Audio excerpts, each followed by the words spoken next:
Hi, everybody. This is Dr. Robyn MacKillop, and today we're going to work on some social studies, but it lends itself really well to language arts. We have a lot of main idea questions. So there's that. That happens in both social studies and language arts. You can't quite get away from it. All right, let me share screen and we'll get moving. Okay, can everybody see that all right? Let me make it a little bit bigger. Go away. Perfect. All right. So we've got three main idea questions based on that paragraph above in the map. And I know we're going to have to read the paragraph, but we're going to check the questions first so we know what we're looking for. So we want the main idea for the first paragraph: a variety of factors accounted for the differences in American Indian cultures, or the American Indians were the first people who inhabited North America.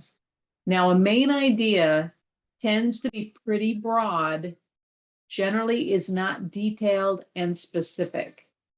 So it's an overview of everything you're reading. So let's go up to the first paragraph. It's not too long. American Indians, the people who first inhabited North America, adapted their way of life to the regions where they lived. Their cultures varied widely, depending mostly on the physical terrain and natural resources of the different regions. So we're talking about regions where Native American tribes lived. A variety of factors accounted for the differences, or they were the first people who inhabited North America. Which one is the better main idea?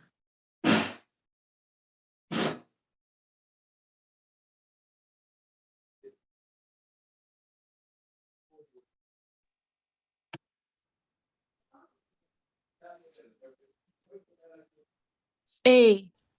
You got it. No, sorry, it's not B. B is actually too specific. It is A, and its main idea is not easy because a lot of the times one of your answers will be verbatim out of the paragraph, like right here, first inhabited North America. But they keep going. Adapted way of life, cultures varied widely, depended on physical terrain, natural resources. So when you look at these two, when you're dealing with a main idea, you're going for the broader sentence. Does that make sense? If it's detailed, like B, it's a supporting statement for the main idea, but you should be able to think of it kind of like a summary of everything you read. That might help. So a main idea would be the summary of everything you read. So in this case, the main idea for that first paragraph is A, accounted for differences in American Indian cultures. It's not easy, believe me, it is not easy. And then the next one wants to know the main idea of that second paragraph, which we'll go up and read. American Indians developed many different forms of housing, or Indian cultures differed greatly from region to region. I'm betting you could probably choose it without having read it, because one is much broader, but we'll go check. It could be B. Yeah, good job. And that's actually not a bad way to do some of these when you're practicing, is see if you can answer it based on the answers they give you and then go back and check. Because that will help you get comfortable with the idea that it's really not a detail. And we want to pick the detail because the details tell us the intricacies, right? But we're actually looking for something that is really broad. I'm going to go ahead and read this just because. Following examples of American Indian cultures from two different regions: the Arctic Inuit and Alouette fished and hunted on ice and snow. Winter houses were round, well-insulated structures covered with skins and blocks of sod. Populations were small because resources were limited. In the dry Southwest, Hopi and Zuni grew corn, beans, and squash.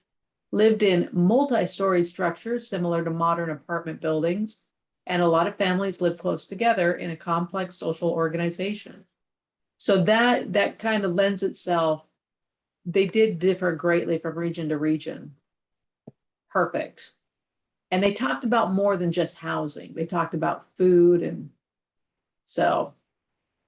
And then this one is interesting because it wants the main idea for an image. Let me see if I can bring up the whole map. Pretty much. So this is a little different because images can only tell you what they're going to tell you. So our choices are the development of American Indian culture started in the eastern regions, or there were 9 American Indian cultural regions in North America.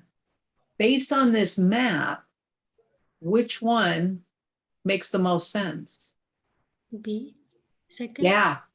Yeah, because we don't know if any of these tribes or the color codes started on the East Coast. We have no way of knowing. And logistically, they actually probably started on the West because years, thousands of years ago, what is now Alaska used to connect to what is now Russia. And that's how people came from what is now Africa and Europe and all those places. That's how they came to North America. So good job. It's not easy. Main idea can be vexing. All right, this one, oh, bummer. There's a lot of reading in this one. I'm going to skip this one and see if we can get to some that are a little bit better for doing online. And I'll have you guys go back and do that page. All right, this one's much better. It's 2 paragraphs. Don't start reading initially. Find out what you need to know before you take the time to read. So the first question, what was the main idea of the Mayflower Compact? Second question, why do you think the Pilgrims wrote the Mayflower Compact? Third question, which ideal in US history is expressed in the Mayflower Compact? So we know we need to read that part, right? And if we look at this, this is just information. We don't get to Mayflower Compact until the end. And here, the second paragraph, excerpt from. This is the piece we need. So we will read it. Let me see if I can bring it up higher so you can see question 1. Yes, perfect. We whose names are underwritten, the loyal subjects of our dread sovereign Lord King James, having undertaken for the glory of God and advancement of the Christian faith and honor of our king and country, a voyage to plant the first colony in the northern part of Virginia, do solemnly and mutually combine ourselves together into a civil body politic for our better ordering and preservation, to enact, constitute, and frame such just equal laws, ordinances, acts, constitutions, and offices from time to time as shall be thought convenient for the general good of the colony, unto which we promise all due submission and obedience. That's a lot. A lot of words that we don't use anymore, spelling we don't use anymore. What was the main idea of that Mayflower Compact? 2. Was it, and you want to go a little bit broader than 2. Were they 5. dividing land? 5. Were they looking for the other colonists? Then 4. You got it. It is 4. And it comes through. Let me see if I can do a highlighter.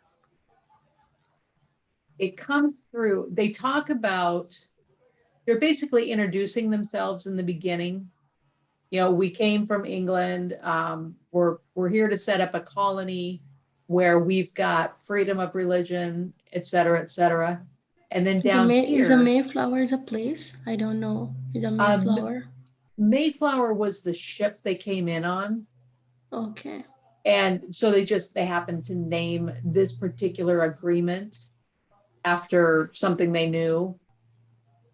And yeah, it's just the name. And you'll find that often in the names of different pacts or writings. They title it after something familiar because all these people came in from England. And there was not much here. It was a pretty wild land at the time. But this part of the paragraph, after they solemnly and mutually combine ourselves, this is all setting up a government. So what they're doing is they're making plans for governing the colony. And that's what you would want to do if you're establishing a new area. Because if there's no plan, people can run amok and cause all sorts of trouble for everybody, can't they? You got to have some rules in place. Excellent. Let's go up to number 2. Why do you think they wrote that Mayflower Compact? They were lost and afraid. Nearby American Indians refused to help them. There was no English government where they landed. The king required it, or it provided for freedom of religion. So knowing what the main idea of it is, what answer makes the most sense?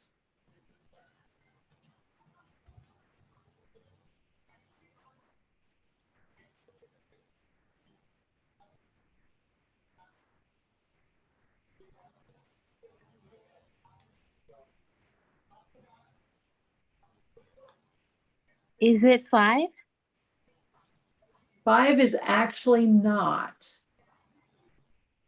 So they were said, you got it. Oh, no, sorry, 3. No, It's 3. 3. Yeah, Okay. 3. I looked at it and I saw 2. And the nice thing on GED is you'll only have 4 to choose from, not 5. This is an older book. This one was for the GED test before it was on the computer, when you still had paper pencil. So more answers and yeah. But number 3, it was because there was no English government where they landed. There was no government where they landed. It was completely wild. So they came in and started setting up a community. And when you do that, you have to have some rules. And then If we read the first paragraph, they are talking about something, right? yeah, 1, 2, 3, 4, 5, 6, 7, 8 line. Number 8 line. from the very beginning, 1, 2, 3. 4, 5, 6, 7.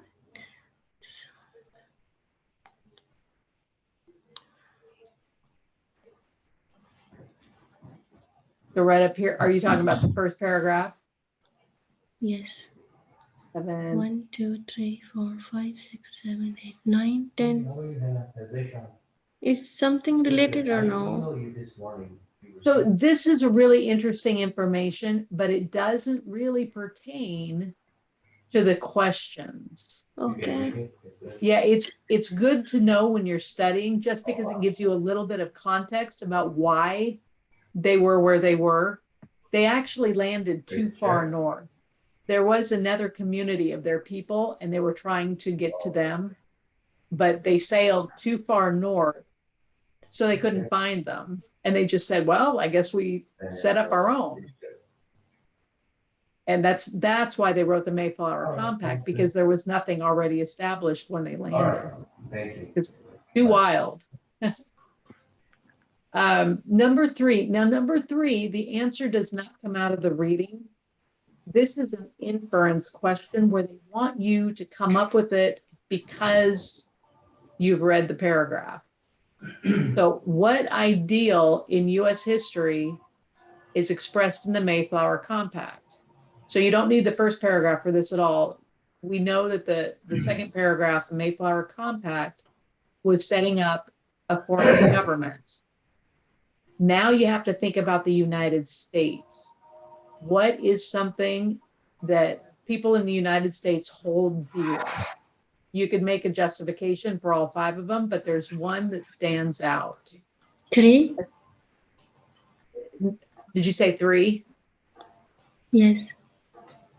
And thinking about the US now, we have gotten past that part of our history. 2. You got it. The growth of self-government. And what they mean is you as a person in this country, you get to make decisions about how you behave and what you want to do, where you want to work, how you want to live your life. You're self-governing. And that's one of the biggest tenets of the United States. That was what the forefathers wanted. They wanted people to have some choice in what they did. They wanted them to be responsible and responsible enough to make their own decisions. When the United States was established, we were actually running from the English because in England, the Church of England ran everything, made all the rules. And if you didn't abide by those rules, the Church of England took care of you, and it wasn't great. So they really wanted people to have the ability to make their own decisions, self-governing. And we hear about that today. You know, if somebody thinks their freedoms are being encroached upon, you hear, oh, but I have the freedom. Okay, well, within reason, you've got the freedom. You can't just go kill somebody on the street and think you can get away with it. All right. Here, we're looking for a detail that supports a paragraph's main idea that church and government were closely related in Massachusetts. So in the Massachusetts Bay Colony, the government and church were closely related. To take part in government, men had to be members of the church. Those who disagreed with the government or the church often were banished. When Roger Williams was banished, he founded Rhode Island, where religious freedom was granted to all. So what detail supports the main idea that church and government were closely connected in Massachusetts? Was it the government of Rhode Island granted religious freedom? Number People who 5. disagree. Which one did you say? 5. 5 is a good one. 2. There is, yeah, 2 is a little bit better. And of these 5, you can get rid of 1 because we're not talking about Rhode Island. And you can get rid of 3 because we're not talking about Rhode Island. And you can get rid of 4 because, again, Rhode Island, we're talking about Massachusetts, right? So you're between 2 and 5. And, oh, I'm sorry, you know what? I think you're right. You said 5, you're right. I was wrong. You are right. They had to belong to the church in order to be part of the government. That 2 is is a very, correct. yeah, 5 was correct. So you were correct the first time. I was not. If you were not part of the church, you couldn't have a place in government.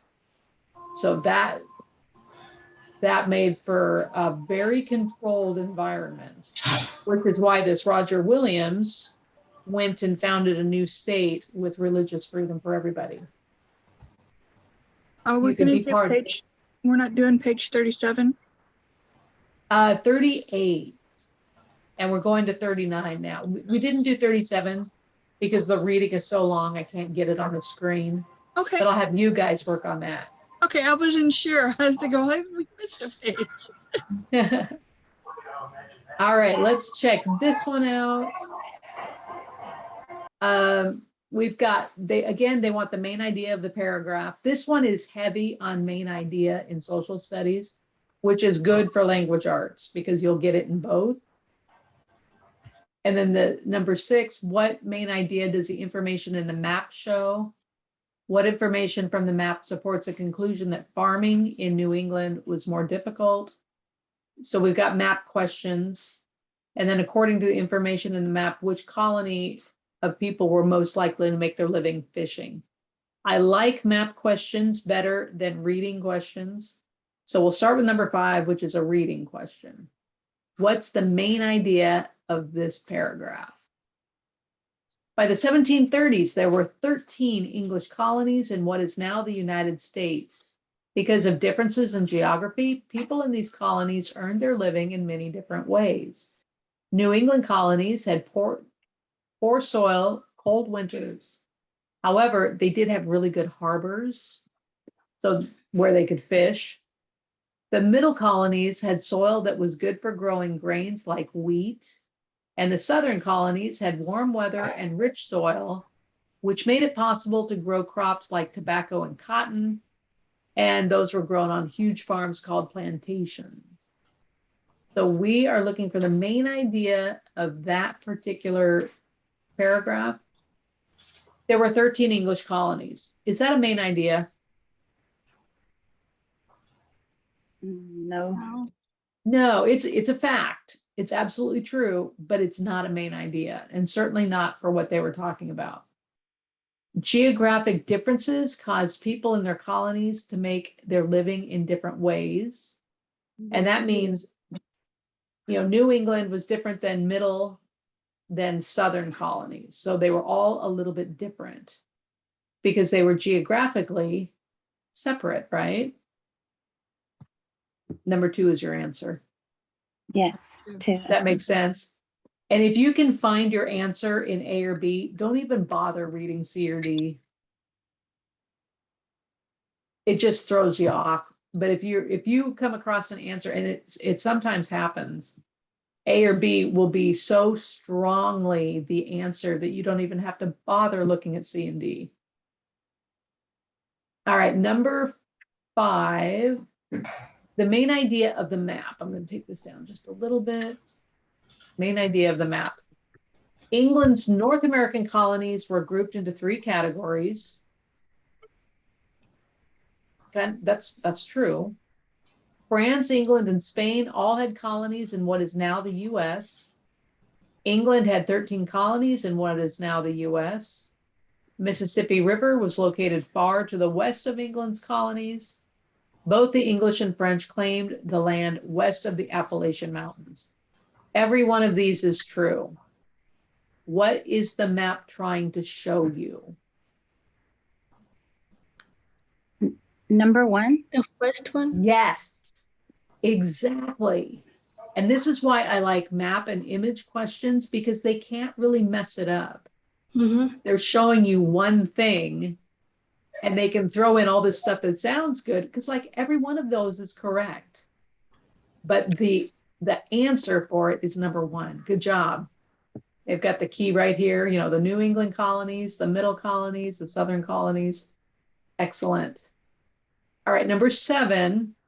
What information from the map supports the conclusion that farming in New England was more difficult than in other colonies? So we're talking about way up here, these dark blue ones. Why was growing harder up here than in the middle or the southern colonies? New England colonies had territorial conflicts. Southern colonies were the largest. Farming was more profitable in the middle and southern colonies. New England colonies were small, or New England colonies were the furthest north. What of those would make it hard to grow up top? 5. You got it. It's cold. And they don't have as good of soil. It's not a growing area. And as you go further south, much easier to grow because you've got sun and good soil. So excellent. Excellent, excellent. And the last one, according to the information, in which colony were people most likely to make their living by fishing? New Hampshire, which is this little guy right. I don't know if you can see my cursor. Oh, yeah. So New Hampshire is this one. And then we've got North Carolina, Pennsylvania, Massachusetts is right below New Hampshire, and then Virginia. So we're looking for which one's going to be the easiest to fish from. What do you think? Is it North Carolina? Yeah, 5. look at this coastline. That's what I was thinking. Yeah, they've got lots of ways to fish, lots of coastline. New Where is- Hampshire. How you find it? Where is fishing? Oh, see, this is one of those where they don't give you a whole lot of context to answer the Yeah, question. I'm just looking, where is fishing? Yeah, they don't talk about it. They don't talk about it in the paragraphs. They don't talk about it on the map. They're forcing you to evaluate the map, which isn't always fun because it's much, you feel much, I feel safer when I'm taking a test if I know it's something that I can pull out of what they're presenting to me, like in a paragraph. At least I can look through and try to match the answer. But here, they're just making you figure it out with zero context. And those questions can be tough because you're not expecting them. But what they've done is they gave you a list of states. And if you look at those states, New Hampshire barely touches the coast. They barely touch the ocean. So fishing's not going to be a big industry for New Hampshire. And the same with Massachusetts. It touches a little more of the ocean, but still not a lot. Pennsylvania is inland. It doesn't touch the ocean at all. They're not fishing. And Virginia, it's got the little inlet, but it really is not oceanfront. But North Carolina, it's got a big coastline. And that means you can fish from any part of this. So their advantage would be fishing. Does that make sense? Yes. Yeah, those questions are kind of out of left field, but you will get a couple of them like that where they really don't give you any context. And those are the ones that fall under inference, where you have to figure something out based on very little information. All right, let's check. Yeah, I think this one's all right because we can see the whole reading. So number one, again, main idea. That one, number two is a little better. Okay, this one's not bad. So the first thing we're going to do is look for the main idea. Let me take this up so we can see most of it. In the early 1500s, soldier explorers called conquistadors defeated the native Aztec people in Mexico and established Spain's first colony in North America. As Spanish settlement slowly spread north, Catholic priests founded missions. Each mission consisted of a town built around a church.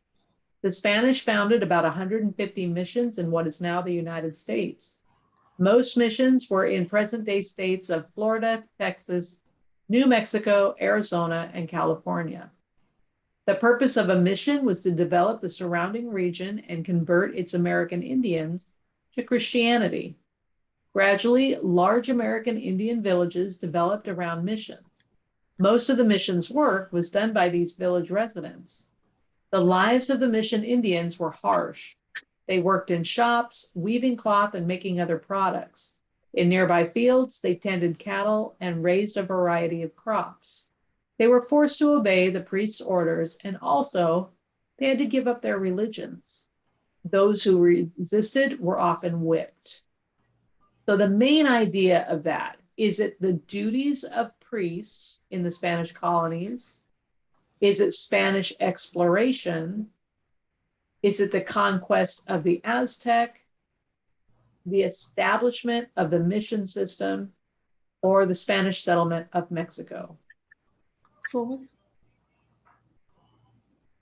Yeah, I Say think that again. 4.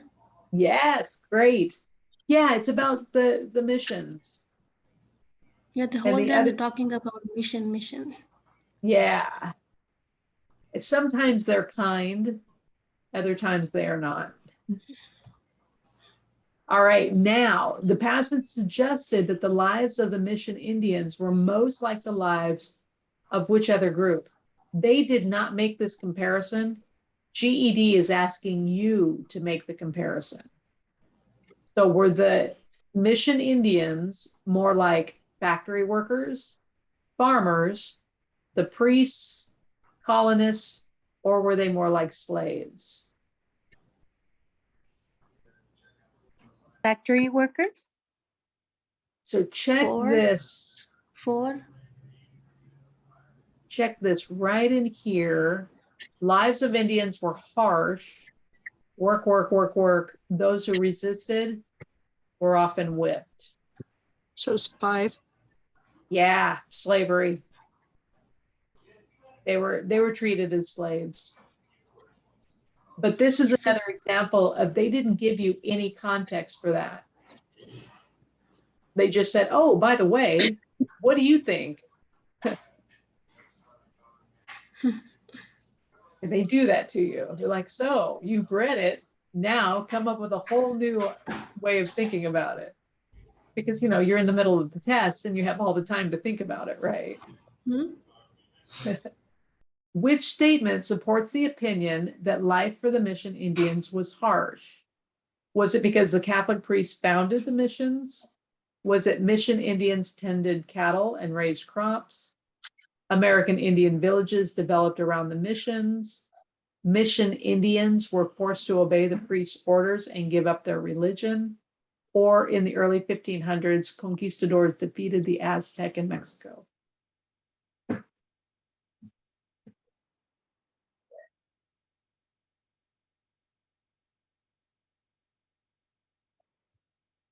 What they're asking, like a opinion?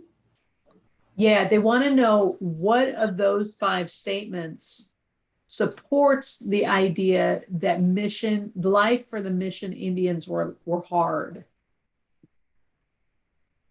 What were the Indians required to do that made life hard?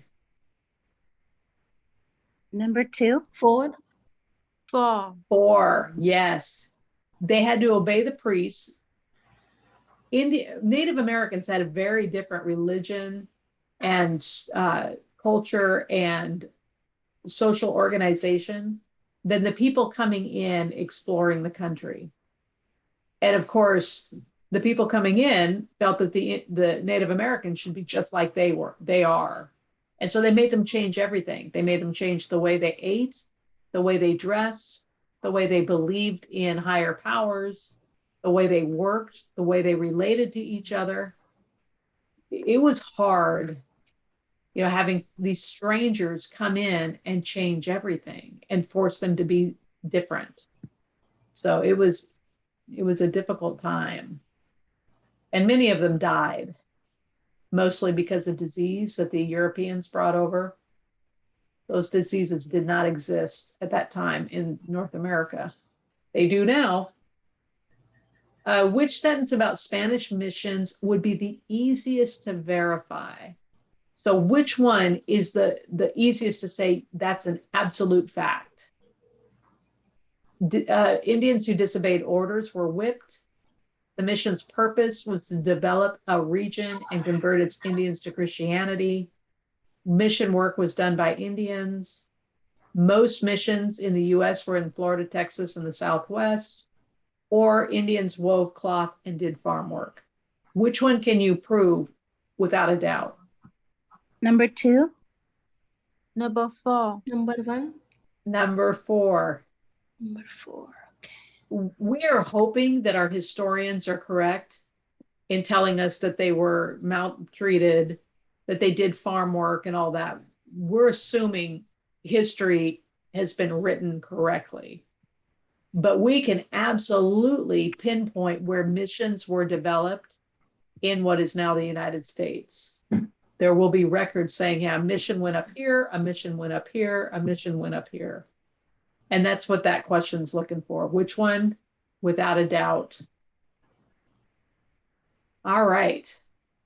So the French expanded their holdings in North America through their fur trade with the Indian traders. They moved beyond the Great Lakes. So they started up here in the Great Lakes into the Ohio and Mississippi River valleys. And then they spread through the tributaries, which are the little rivers and things that came off the Mississippi. And then they traveled to the Rocky Mountains. So from that information, what can you conclude about the French colonization? They sold furs to American Indians. They reached the Pacific Ocean. Traders traveled mainly by water. French founded large cities in the Ohio River Valley, or the French sold furs to the English colonists. Number 3. You got it. Mainly by water. That's what they're talking about in that paragraph. Great Lakes, Mississippi, Ohio River. Yeah.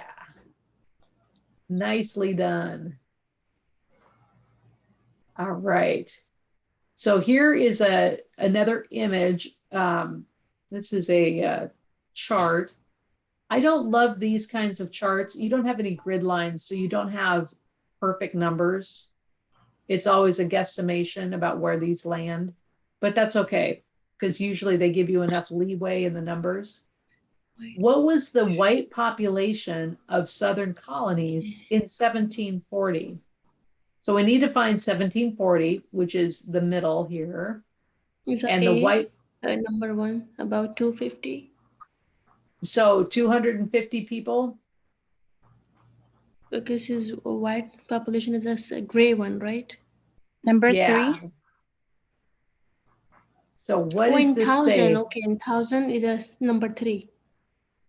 Number 4, actually, 250,000. And they will give you questions like this. And it's a little more than two. Oh yeah, right there, more than 250,000. But yeah, you've got to watch those Okay, labels sorry. because it looks like 250, right? Yes. They're sneaky. And then which of the following can be determined from the graph? This is not an easy question. And I'll have to go back up to the map or the graph. Did population increase faster in the southern colonies than in any other region? This is only the southern colonies.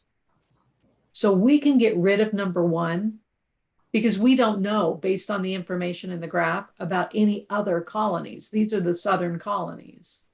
So get rid of 1. It just doesn't fit the question. More Black people were enslaved than were free in the southern colonies. Does the map talk about slaves? No. Nope. So we're going to get rid of number 2. We're already down 2. Then we're going to look at 3. The Black population increased at a greater rate than the white population between 1720 and 1760. They're looking for a rate of change. Yeah. Quite a bit. So yeah, because the blue more than doubles, more than doubles. Does that make sense to everybody? Yeah. Mm-hmm. It's not the actual number, it's the rate of change. Social studies loves rate of change questions. Loves them. Because they're easy to mess up on. And because it's that one, we don't even have to look at the other 2. We don't know number 4. We don't know, well, we do. More Number Black 3 people is didn't. correct, right? Yeah, number 3. And we don't know number 5 because we're not comparing North and South. We're only looking at South. All right, last one. Which of the following titles best expresses the main idea of the passage? All right. We're going to have to read it. Democracy means that the people rule themselves. The greater the voice of the people, the more democratic the system. In a true democracy, all people have a voice in government. However, systems of government can be democratic in different ways.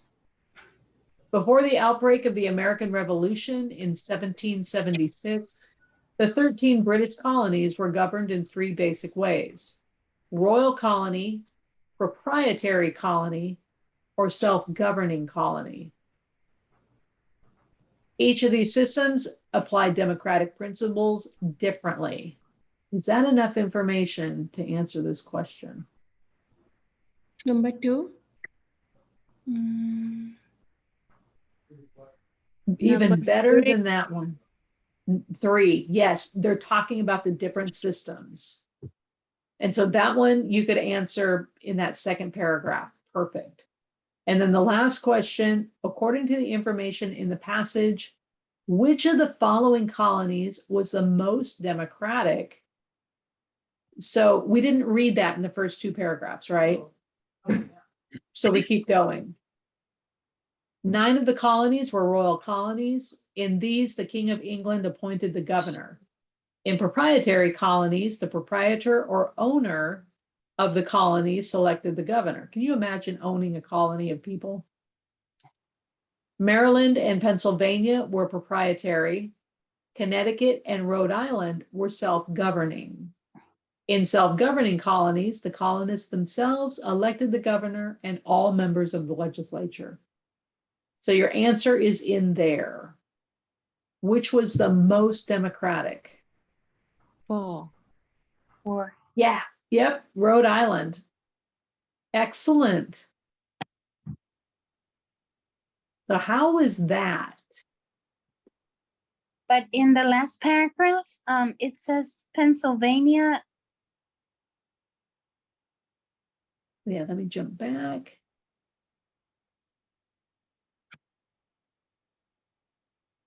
Yeah, so this one, Pennsylvania, however, the colonists elected both houses of the legislature. So in most proprietary and royal colonies, the colonists elected the members of one house. The proprietor or the king appointed the other. In Pennsylvania, they were able to elect both houses. But when you come up here, Connecticut and Rhode Island were self-governing. So they didn't have to answer to a king or an owner. They just answered to their community. We could get confused. Yeah. It is. And they do that on purpose because it pulls you, you know. And of course, they gave you Pennsylvania as a response. So one of the tricks that you can do, especially when they're asking you main idea, start at the top. The main idea is probably going to be either in that first paragraph or second. It's not going to be in the third or the fourth. They have to introduce it fairly quickly because you need to know what you're going to be reading about. So main idea in the top portion of a reading. Then when they start getting into the more specific stuff, look for, in this case, we've got Georgia, Maryland, Pennsylvania, Rhode Island, Virginia. Look for the names of those states and read around those. So the first time they really started talking about specific states was Maryland and Pennsylvania. Proprietary colony, which means the owner chose the governor. And then they talk about Connecticut and Rhode Island, self-governing. Self-governing is the most democratic form. The decisions are made by the people. And right there, you're just like, oh, wait, I think that's it. But if you read further, they kind of throw you off by saying, oh, wait. Pennsylvania's people were able to elect both houses. But they were still, a governor was still chosen by the owner. Okay. So, okay. Very, very slight difference, isn't there? It's maddening. Okay. But you'll do it. You'll get through these. All right. And let me know if you need anything specific.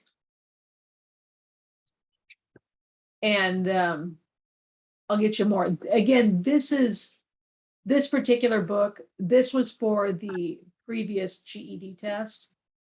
So it's I mean, you've got 5 answers. You're only going to have 4 to choose from in the current test. It's so much easier because the more they give you, the more convoluted it becomes. So, but it's got good information.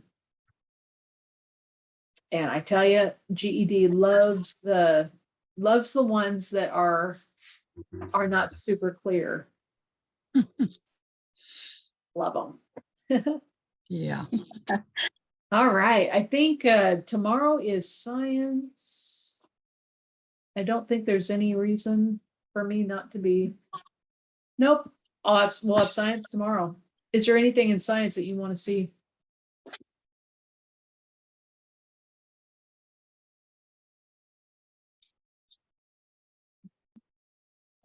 I'll find something that'll be interesting. What is the most difficult thing in natural science? I think it's the chemical equations, only because you can't look at it and figure out how to do it. You have to have some knowledge coming in. Punnett squares are fun. I don't think they're that hard. And once you know them, you know them. And then the rest of science is really, it's similar to this, where you're reading something and pulling out the information. It's a little more technical. And some people do really well with the more technical because it's hard to convolute it. It's like, well, this happened. This is what happened when they put the thing in the test tube, you know, it exploded. So it's harder to be muddy, if that makes sense. Yes. So, and what's really interesting is a lot of people, and they don't expect this, they score higher on science than in social studies. Mhm.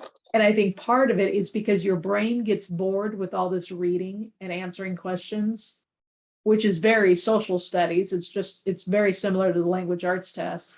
But science, every question is different. So you might read and answer a question for one, then you'll have a math problem, then you'll have an experiment, then you'll have a Punnett square or an image. So it shakes up things. And so it's more interesting. You stay interested longer. And I think that helps people score better because they don't get bored. And I'm sure very few of you come out and say, oh, I was bored during the test. But your brain gets bored doing the same thing over and over. Language arts, social studies, you get bored. Thank you All very right. much. Oh, you're so welcome. And good job catching me on. Sometimes I pick the wrong one. And I'm like, wait, that's not right. I was wrong. So, all right, you guys have a good day. For those of you taking science, I'll see you tomorrow. Okay, thank you very much. Have a nice Oh, you're day. welcome. Thank too. you. Bye-bye. Have a good week. You too, Tammy. See you tomorrow. Yeah.